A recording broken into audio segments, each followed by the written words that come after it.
So this is full. It's a Corelle, and I think it's a pint, but this one is not so full. I got a pint and maybe a third from this entire Vitamix. I didn't fill it, but half full, so that's about right.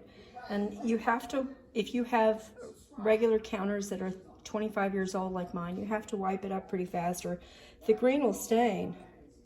But yeah, I got a pint and a half, or maybe a third from that whole Vitamix.